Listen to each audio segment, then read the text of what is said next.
Hi dears, welcome to Malayalis talks. Hi dears, welcome back to my channel. Calicut university third സെമസ്റ്ററിൽ BAയുടെ മലയാളം സിലബസുമായിട്ടാണ് ഇന്ന് ഞാൻ വന്നിരിക്കുന്നത്. അപ്പോൾ എന്നും പറയാറുള്ളത് പോലെ തന്നെ ഫസ്റ്റ് സെമ്മിലും സെക്കൻഡ് സെമ്മിലും ഉള്ള പോലെയുള്ള AEC അല്ല നിങ്ങൾക്ക് ഇപ്രാവശ്യം പഠിക്കാനുള്ളത്, MDC ആണ്. അതായത് എബിലിറ്റി എൻഹാൻസ്മെൻറ്റ് കോഴ്സായിരുന്നു നമ്മൾ 2 സെമ്മിൽ പഠിച്ചിട്ടുണ്ടായിരുന്നത്. എന്നാൽ തേർഡ് സെമ്മിൽ നിങ്ങൾക്ക് മൾട്ടി ഡിസിപ്ലിനറി കോഴ്സ് എന്ന പേരുള്ള MDC ആണ് നിങ്ങൾക്ക് പഠിക്കാനായിട്ട് മലയാളം തന്നിരിക്കുന്നത്. അപ്പോൾ നമ്മൾ സിലബസ് പരിചയപ്പെടുന്നതിന് മുമ്പ് തന്നെ ആരെങ്കിലും ചാനൽ സബ്സ്ക്രൈബ് ചെയ്യാത്തവരുണ്ടെങ്കിൽ സബ്സ്ക്രൈബ് ചെയ്യുക, അതിനുശേഷം കാണുക. ഓക്കെ, തേർഡ് സെമസ്റ്ററിൽ നിങ്ങളുടെ അതായത് BAക്കാരുടെ മലയാളത്തിൻ്റെ ബുക്ക് കേരള സമൂഹവും സാംസ്കാരിക പാരമ്പര്യവും എന്ന പേരിലാണ് വന്നിരിക്കുന്നത്. എപ്പോഴത്തെയും പോലെ തന്നെ 5 മൊഡ്യൂളുകളാണ് നിങ്ങൾക്ക് ഈ ഒരു സെമ്മിലും പഠിക്കാനുള്ളത്. 4 മൊഡ്യൂള് സാധാരണ പോലെയുള്ള നിങ്ങളുടെ ക്ലാസ്സുകളും 5ാമത്തെ മൊഡ്യൂള് ഓപ്പൺ എൻഡഡ് മൊഡ്യൂളും ആണ്. പിന്നെ മാർക്കിലൊന്നും വ്യത്യാസം വന്നിട്ടില്ല, സെയിം തന്നെയാണ്. 50 മാർക്കിനുള്ളത് നിങ്ങൾക്ക് എക്സ്റ്റേണൽ മാർക്കും 25 മാർക്ക് ഇൻറ്റേർണൽ മാർക്കും ആയിരിക്കും. ടോട്ടൽ 75 മാർക്ക് വരും. ഓക്കെ, നമുക്ക് ഫസ്റ്റത്തെ ആ ഒരു മൊഡ്യൂളിൽ ഏതൊക്കെ ചാപ്റ്റേഴ്സ് വന്നിട്ടുണ്ടെന്ന് നോക്കാം. അപ്പോൾ 1ാമത്തെ മൊഡ്യൂളിൽ പേര് വന്നിരിക്കുന്നത് കേരളം, ദേശം, ഭാഷ, സംസ്കാരം എന്നുള്ളതാണ്. അപ്പോൾ അതിൽ ഫസ്റ്റ് ചാപ്റ്ററായിട്ട് വന്നിരിക്കുന്നത് കേരളത്തിൻ്റെ അടിസ്ഥാന ധാരണകൾ, അതിൽ ഭൂപ്രകൃതി, തിണകൾ എന്നിവയൊക്കെ വരും. അതുപോലെ തന്നെ കേരളം, മലയാളം എന്നിവയുടെ പദനിഷ്പത്തി, അതിനെക്കുറിച്ചൊരു വിശദ പഠനമാണ് വരുന്നത്. അപ്പോൾ ഇതാണ് ഫസ്റ്റത്തെ ചാപ്റ്ററിൽ വരിക. 2ാമത്തെ ചാപ്റ്റർ എന്ന് പറയുന്നത് സംഘകാല ജീവിതവും സംസ്കാരവും. അതിൽ ചില സാമാന്യ പരിചയങ്ങൾ കൊടുത്തിട്ടുണ്ട്. സംഘകാല ജീവിതത്തിലെ സാമൂഹ്യ ജീവിതം, അവരുടെ കല, ആരാധന രീതികൾ, പിന്നെ സംഘകാല കൃതികൾ, അത് 8 തുകൈ 10 പാട്ട്, പതൻകീഴ് കണക്ക് എന്നൊക്കെ പറഞ്ഞിട്ടുള്ള കൃതികളുണ്ട്. ആ കൃതികളെക്കുറിച്ച് ഒരു സാമാന്യ ധാരണ. പിന്നെ വരുന്നത് കണക്കാണ്, അതായത് അകം പുറം കവിതകൾ, 10 തിരുക്കുറൽ, ചിലപ്പതികാരം, മണിമേഖല, അകത്തിയം, തൊൽക്കാപ്യം ഇതൊക്കെ എഴുതിയിട്ടുള്ള എഴുത്തുകാർ, അതായത് നക്കീരർ, പരണർ, കപിലർ, ഇളങ്കോവടികൾ. അപ്പോൾ ഇവരെക്കുറിച്ചുള്ള വിശദ പഠനമാണ് നിങ്ങൾക്ക് 2ാമത്തെ ചാപ്റ്ററിൽ കൊടുത്തിരിക്കുന്നത്. 3ാമത്തെ ചാപ്റ്റർ വന്നിരിക്കുന്നത് വാമൊഴി പാരമ്പര്യം, അതിനെക്കുറിച്ചുള്ള സാമാന്യ അവലോകനമാണ്. അതിൽ ഉൾപ്പെടുന്നത് നാടൻ പാട്ടുകൾ, അവയുടെ പൊതു സവിശേഷതകൾ, വടക്കൻ പാട്ട്, തെക്കൻ പാട്ട്, ഇടനാടൻ പാട്ട്, പിന്നെ അനുഷ്ഠാന ഗാനങ്ങൾ, സാമൂഹ്യ ഗാനങ്ങൾ, താരാട്ടുപാട്ടുകൾ, ഓണപ്പാട്ടുകൾ. അടുത്തായിട്ടൊരു വിശദ പഠനമാണ് കൊടുത്തിരിക്കുന്നത്, നാടൻ പാട്ടിനെ കുറിച്ചുള്ള വിശദ പഠനം. അതിൽ പാട്ട് വരുന്നത് മുണ്ടകൻ പാടത്തെ നാദൻ കുഞ്ഞ് എന്ന് പറഞ്ഞിട്ടുള്ള പാട്ടാണ്. 4ാമത്തെ ചാപ്റ്റർ വരുന്നത് പ്രാചീന കേരളവും വിദേശ ബന്ധങ്ങളും, അതിനെക്കുറിച്ചുള്ള സാമാന്യ ധാരണ.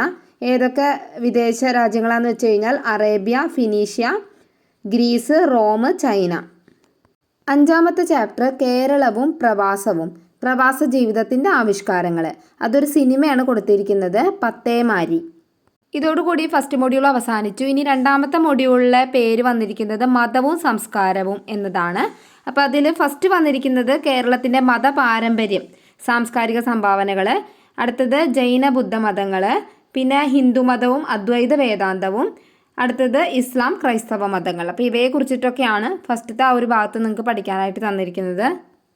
അടുത്ത ചാപ്റ്റർ ഒരു വിശദ പഠനമാണ്, മതങ്ങളും സാംസ്കാരിക സമന്വയവും. ശ്രീധരമേനോൻ രചിച്ചിട്ടുള്ള കേരള സംസ്കാരത്തിൽ നിന്നിട്ടുള്ള ഒരു ലേഖനത്തിൻ്റെ വിശദ പഠനം. 2ാമത്തെ മൊഡ്യൂൾ അധികമൊന്നും നിങ്ങൾക്ക് പഠിക്കാനില്ല. പിന്നെ 3ാമത്തെ മൊഡ്യൂൾ വരുന്നത് കേരളീയ നവോത്ഥാനം എന്ന് പറഞ്ഞിട്ടുള്ള ഹെഡിങ്ങുള്ള ഒരു മൊഡ്യൂളാണ്.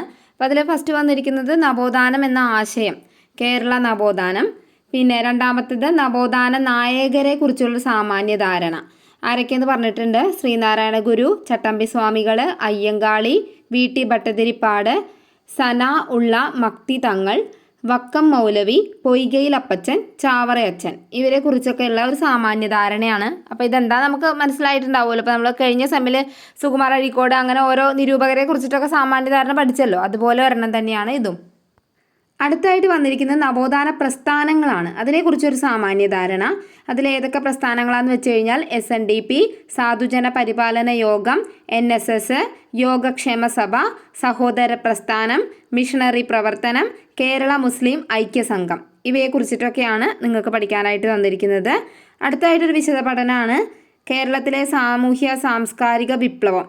PK ഗോപാലകൃഷ്ണൻ്റെ ഒരു ലേഖനമാണ് പഠിക്കാൻ തന്നിരിക്കുന്നത്. പിന്നെ വരുന്നത് ഒരു വിശദ പഠനം കവിതയാണ്, ജാതിക്കുമ്മി. പണ്ഡിറ്റ് KP കറുപ്പനാണ് ഇത് രചിച്ചിരിക്കുന്നത്. ഈ കവിത നിങ്ങൾക്ക് മുഴുവനായിട്ട് പഠിക്കാനില്ല, 25 വരികളാണ് നിങ്ങൾക്ക് പഠിക്കാൻ തന്നിരിക്കുന്നത്. തമ്പുരാനജ്ഞാന രൂപങ്ങളാം എന്ന വരികൾ മുതൽ പിന്നെ ഫലമുണ്ടോ തീണ്ടലാൽ ജ്ഞാനപ്പെണ്ണെ എന്ന് വരെയുള്ള 25 വരികളാണ് നിങ്ങൾക്ക് പഠിക്കാനുള്ളത്. ഈ മൊഡ്യൂളിലെ അവസാനത്തെ ചാപ്റ്റർ വരുന്നത് ചെറുകഥയാണ്, പന്തിഭോജനം, സന്തോഷ് ഏച്ചിക്കാനത്തിൻ്റെ. 4ാമത്തെ മൊഡ്യൂള് പേര് വന്നിരിക്കുന്നത് ആധുനിക കേരളം. അതിൽ ഫസ്റ്റത്തെ ചാപ്റ്റർ ജന്മിത്തം, കർഷക സമരങ്ങൾ, ഭൂപരിഷ്കരണം ഇവയെക്കുറിച്ചിട്ടൊക്കെയാണ്. 2ാമത്തെ ചാപ്റ്റർ വരുന്നത് വിദ്യാഭ്യാസ മേഖല. അതിൽ സാക്ഷരതാ പ്രസ്ഥാനം, സമ്പൂർണ്ണ സാക്ഷരതാ യജ്ഞം, വൈജ്ഞാനിക സമൂഹം അതിനെക്കുറിച്ചുള്ള ഒരു വിശദ പഠനമാണ്. അതിനോടൊപ്പം തന്നെ ഒരു ഡോക്യുമെൻ്ററി ഫിലിം കൂടി നിങ്ങൾക്ക് പഠിക്കാനായിട്ട് കൊടുത്തിട്ടുണ്ട്. അടുത്ത ചാപ്റ്റർ വരുന്നത് വികേന്ദ്രീകൃത ഭരണ സംവിധാനത്തെക്കുറിച്ചാണ്. അതിൽ ജനകീയാസൂത്രണം, ഗ്രാമസഭ, സ്ത്രീ ശാക്തീകരണ പ്രവർത്തനങ്ങൾ, കുടുംബശ്രീ, അയൽക്കൂട്ടം ഇവയെക്കുറിച്ചിട്ടൊക്കെയാണ് ഇവിടെ പറയുന്നത്. ഇതിനോടൊപ്പം തന്നെ ഒരു വിശദ പഠനവും കൊടുത്തിട്ടുണ്ട്. അയൽക്കൂട്ടം ഒരു സാമൂഹ്യ സ്ഥാപനം, എൻ ജഗജീവൻ എഴുതിയിട്ടുള്ളൊരു ലേഖനം കൂടി ഇവിടെ പഠിക്കാനായിട്ട് തന്നിട്ടുണ്ട്. ഇതോടുകൂടി നിങ്ങളുടെ 4 മൊഡ്യൂളുകളും അവസാനിച്ചു. ഇനി വരുന്നത് ഓപ്പൺ എൻഡഡ് മൊഡ്യൂളാണ്. ഇവിടെ വരുന്നത് എന്താണെന്ന് വെച്ച് കഴിഞ്ഞാൽ നിങ്ങൾക്കറിയാലോ, ആ ഒരു ഇൻറ്റേർണൽ മാർക്കുമായി ബന്ധപ്പെട്ട കാര്യങ്ങളാണ് ഇവിടെ വരുന്നത്. സെമിനാർ, ചർച്ചകൾ, ക്ലാസ് മാഗസീന് തുടങ്ങിയ കാര്യങ്ങളൊക്കെ ഇതിൽ ഉൾപ്പെടുന്നുണ്ട്. ഓക്കെ, അപ്പോൾ ഇത്രയൊക്കെയാണ് നിങ്ങളുടെ 3rd സെം എന്ന് പറയുന്നത്. അപ്പോൾ വലിയ ടഫ് എന്ന് പറയാനില്ല, എന്നാലും കുറച്ചൊക്കെ അത്യാവശ്യത്തിന് ടഫ് ഉണ്ട്. നാടൻ പാട്ടുകൾ, സിനിമയൊക്കെ വരുന്നതുകൊണ്ട് തന്നെ കുറച്ചൊരു ആശ്വാസം ഉണ്ടെന്ന് പറയാം. ഓക്കെ, അപ്പോൾ ഇത്രയേ ഉള്ളൂ. എന്തെങ്കിലും സംശയം ഉണ്ടെങ്കിൽ കമൻറ്റിലൂടെ ചോദിച്ചാൽ മതി. അപ്പോൾ ഇതിൻ്റെ PDF ഞാൻ ടെലഗ്രാം ഗ്രൂപ്പിൽ അപ്ലോഡ് ചെയ്യുന്നതാണ്. ആർക്കെങ്കിലും വേണമെന്നുണ്ടെങ്കിൽ അത് നോക്കിയാൽ മതി. ഓക്കെ, അപ്പോൾ സബ്സ്ക്രൈബ് ചെയ്യുക, സപ്പോർട്ട് ചെയ്യുക. Thank you for watching.